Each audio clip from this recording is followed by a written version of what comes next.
Minute 15 হবে বা 20 minute বা এরকমই একটা সময় খেয়াল নাই। তারপর দেখি লোক আনানো, পুলিশ, আপনার মিডিয়ার লোকজন হাসপাতাল থেকে ওই সালমান শাহর বোর্ডে হাসপাতাল মর্গে নিয়ে আসলো।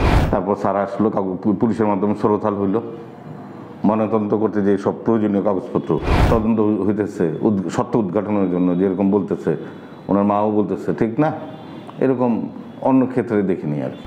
ওই দিন সম্ভবত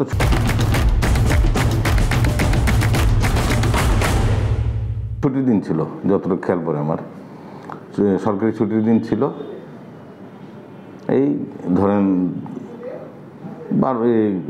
সময়টা খেলে মানে দুপুর নাগাদ হবে, এরকম কাছাকাছি।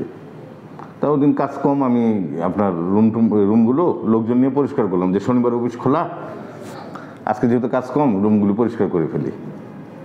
এসি আসলে ওগুলো সব ঠিকঠাক মানে নেট বের করেও মানে যেভাবে পরিষ্কার পরিচ্ছন্ন রাখা রুম। তখন আমি কাজ শেষ করে যে আপনার বাসা থেকে খবর দিল যে তুমি কি বাসায় এসে খাবে না অফিসে। আমি তো সাধারণত ধরেন অফিসে খাই কাজের চাপের কারণে। তখন বাসায় আবার খবর পাঠালাম না, আমি গোসল দিয়ে বাসায় এসে খাওয়া দাওয়া করবো। তখন মানে আমাদের কোয়ার্টারগুলো পিছনেই, ওই সময় কোয়ার্টার ছিল আমাদের, সরকারি কোয়ার্টার, আমাদের কর্মচারীদের কোয়ার্টার আর কি। তখন হাঁটতে হাঁটতে বারান্দার দিকে আসছে, তখন ওনার সাংবাদিকের নামটা জানি, আপনাদের মিডিয়া পার্সন, ওই সে আমার বলতেছে আগের নাম নিয়ে, মানে আগের নাম, আমি তো এখন মুসলিম হয়ে গেছি প্রায় অনেক দিন হলো, আগের নাম মানে রমেশ নিয়ে, রমেশ ভাই দাদা ওই সালমান শাহ মারা গেছে জানেন না? আমি তো হতভম্ব, আমাকে না তো ডেড বডি আসছে, আমাকে না। তখন আবার ওনাকে আমি বললাম আপনি একটা কাজ করেন, ইমার্জেন্সি যান, তাকে বললাম যে ইমার্জেন্সি যান। তো ওনারা বললে আমি এখানে ভিতরে ঢুকছি, যে মানে লোকজন যারা আছে আমি বললাম এই শুনলাম যে সালমান শাহ মারা গেছে, তাড়াতাড়ি রুম পরিষ্কার করো, তাড়াতাড়ি ইয়ে করো বইলা।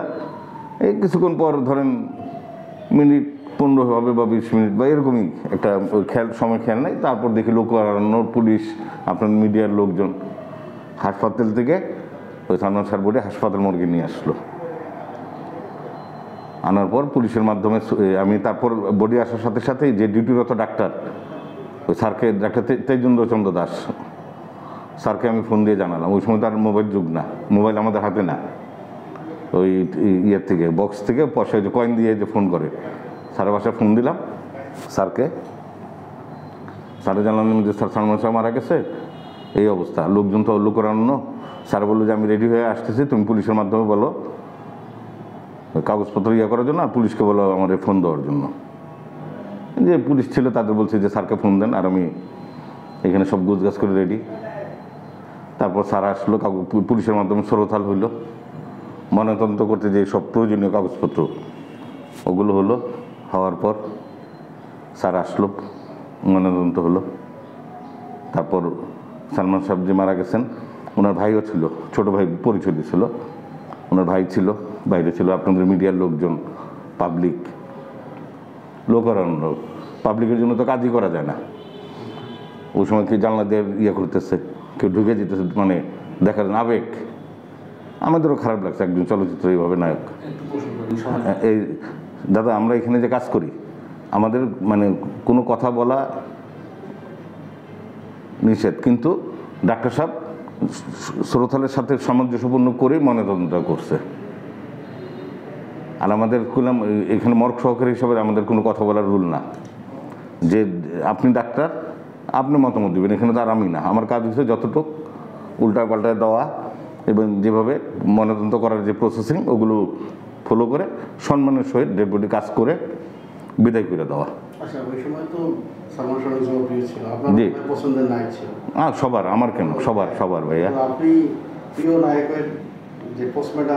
হ্যাঁ খারাপ লাগছে, অবশ্যই খারাপ লাগার কথা, কিন্তু প্রত্যেকটাই মৃত্যু আমাদের কাছে খারাপ লাগে। এইভাবে মানুষের ডেড বডি, ধরেন আইনের স্বার্থে আমরা কাজ করা, রাষ্ট্র এবং আইনের স্বার্থে।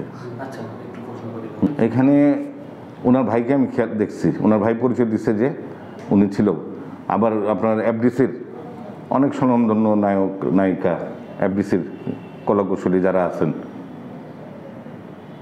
কর্মচারী, মানে যারা চিত্রনায়ক নায়িকা, যারা এফডিসির কর্মকর্তা, সব অনেকেরই দেখছি, অনেক লোক তো অনেক। পরিবারের পক্ষ থেকে তার ভাইয়ের সাথে, আর তার মা তো ওদিকে কান্দাকাটি। আমি এত ভিড়ের মধ্যে কাকে কে দেখে বলেন? আমরা তো এখানে চাপের মধ্যে, কাজের মধ্যে, আমরা তার ওই সাইডটা যাই, বাইরের দিকে আমি যাইনি। লোকজন দেখতেছি কান্দাকাটি করতেছে, লোকজন ভিড়, মানে অনেক লোক, প্রায় 500-600 লোকের উপরে হবে আমার যা ধারণা। এখন কার দিকে কে খেয়াল রাখে? আমি তো কাজ নিয়ে ব্যস্ত। এটা দেখুক আইন, এটা তো সবাই তো ওনার যার ছেলে গেছে উনি আবেগ তো থাকবেই। এটা আমার ক্ষেত্রে, আপনার ক্ষেত্রে, সবার ক্ষেত্রেই থাকবে। এখন যারা আছে, আপনারা আছেন, আইন শৃঙ্খলা বাহিনী দেখেন, তদন্ত করে। না, এরকম হয়নি। সালমান শাহ সাহেবের কেসের ব্যাপারে যেরকম মানে তদন্ত হইতেছে সত্য উদ্ঘাটনের জন্য, যেরকম বলতেছে, ওনার মাও বলতেছে, ঠিক না? এরকম অন্য ক্ষেত্রে দেখিনি আর কি। এখানে তো আমি আপনার দীর্ঘদিন ছিলাম, এখন সরকারিভাবে অবসরে চলে গেছে, আমার ছোটো ভাই এখন দায়িত্ব পালন করতেছে। তারপরেও এখানে ডিপার্টমেন্ট সিনিয়র হিসেবে একটু বলছে যে ওদের সাথে থাকে একটু কাজকাম করো। ওইটা সময়, ওই যে বললাম দুপুরের পর শুনছি আমি, ওই সময়টাই কত ঘন্টা আগে বা কী ওইটা তো জানি না, হাসপাতাল থেকে ডেড বডি নিয়ে আসছিলো আমার যতটুকু খেয়াল। আর তো ওই সময় ভাই ওই যে বললাম, ওই যে বললেন কার দিকে কে, মানে কে ওনার কে আসতেছে কে, লোকজন কান্নাকাটি তো, আর আমি তো ভিতরে। পুলিশ সরোথাল করে হাসপাতাল মর্গের মাধ্যমে আমার কাছে দেওয়ার পর আমি ওই যে কাগজপত্র এন্ট্রি করে, আমাদের যা ওই খাতাপত্র ময়নাতদন্ত করতে তো ওই সার্টিফিকেটগুলো এন্ট্রি করতে, লাস্টটা যে নিয়ে যাবে গার্জিয়ান, ওগুলো নিয়ে ব্যস্ত। আমি কাগজপত্র এন্ট্রি করে ময়নাতদন্ত করার যে ইনস্ট্রুমেন্ট, এগুলো সাজানো গুছানো সব। আর লোকজন বারবার এসে ঢুকতেছে, রুম অপরিষ্কার করতেছে, লোকজনের বাধা দেওয়া যেতেছে না, যে অবস্থা। পরে পুলিশের মাধ্যমে সবাইকে, আপনাদের মিডিয়ার লোকজনও ছিল, সবাই পাবলিকরে বুঝাইছে যে কাজটা করতে দেন, লাস্টটা তো নিতে হবে। তারপর যা পাবলিক একটু শান্ত হয়েছে আর কি।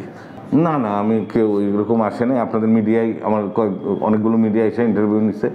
আমার যতটুকু কাজ সরকারিভাবে, যেহেতু সরকারি কাজ হিসেবে আইনের স্বার্থে যতটুকু কাজ আমার কর্তব্য, এটা আমি দায়িত্ব পালন করছি নিষ্ঠার সহিত। হইতেই পারে, এগুলো ভাবার কিছু না, মাথায় রাখার কিছু নেই। যেহেতু কাজ যেহেতু করছি, অনেকে আসতে পারে, কারো মন মতো রিপোর্ট না হলে বা ইয়ের ব্যাপারে অবশ্যই তার জানার আগ্রহ থাকবে।